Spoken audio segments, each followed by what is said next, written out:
Magandang araw sa atin mga kalingap. Dara nahihirapan na daw ito.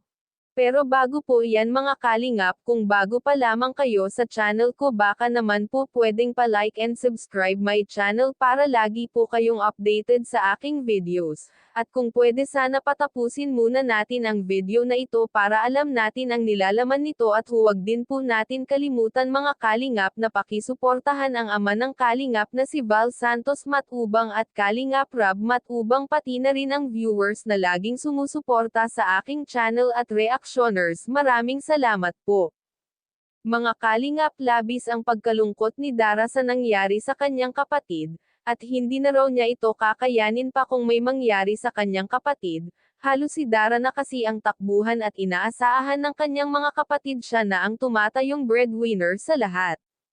Pasan-pasan niya lahat ng problema sa murang edad pa lamang nito at siya na lahat ang tumatayong tatay at nanay sa kanyang mga kapatid bagamat ang kanyang tatay ay malayo ito sa kanila.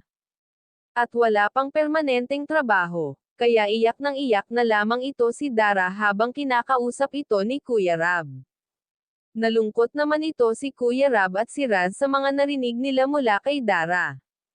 Kaya sinabihan ito ni Kuya Rab si Dara na magsabi lang ito kay Kuya Rab kung ano ang kailangan niyang tulong at handa naman daw siya tutulungan nito.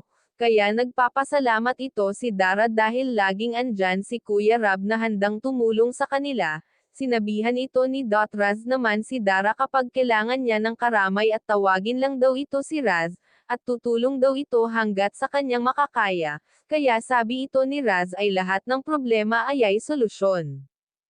Kaya mga kalingap, hanggang dito na lamang po ang update natin para sa kay Dara. Maraming salamat po. Thank you for watching and God bless us all.